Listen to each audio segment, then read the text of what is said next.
Wah, balik rumah terus. Nak balik rumah terus lagi bagi tahu bini. Tu aku nak bagi tahu ni. Tu aku nak cepat ni sebelum dia tidur. Tidur pun bangun. Dia bangun lah. Weh, bangkit dia bangun. Ha. Elok rambut ke bawah terus ke atas lagi. Kol. Dia pun pernah jinakkan singa kat Zoo Negara itu.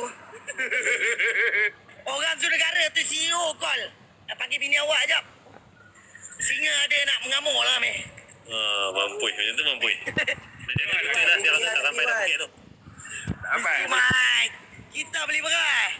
RM10,000 kan. Nak cari mana orang nak bagi. Nak cari mana ada RM10,000. Weh, RM10,000 tak pernah jumpa lagi. Body ada dek. Tau.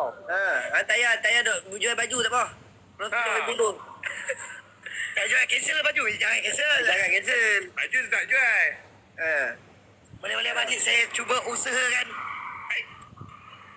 Usaha apa? Macam tak boleh. Usah pula macam tak boleh pula. Hang cerita Bukan je usaha, maksudnya balik ni aku berusaha. Balik rumah.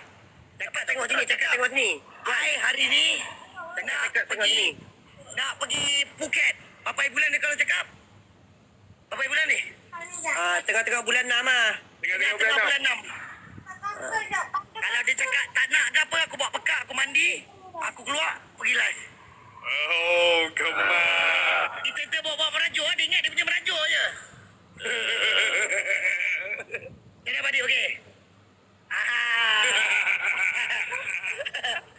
Nampak?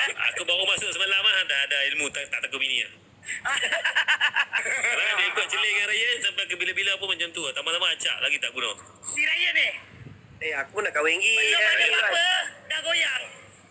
Hei, apa hang kata macam tu? Kita rek lah ni seorang lah kita pergi camping. Alah, nanti kau dah kahwin tu, confirm kena ikat tu. Kita tak mau kahwin lagi. Pelan-pelan. Dia bukan tak mau kahwin. Orang tak mau kahwin dengan dia.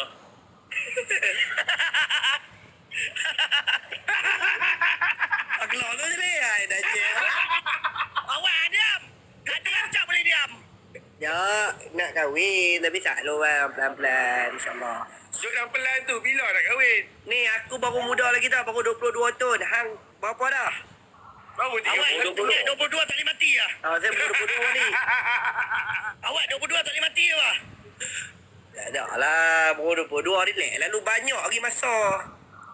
Gila, enjoy lah dulu. Pelan-pelan dengan diri. Masa nak cari apa tu? Hang tu 32 dah.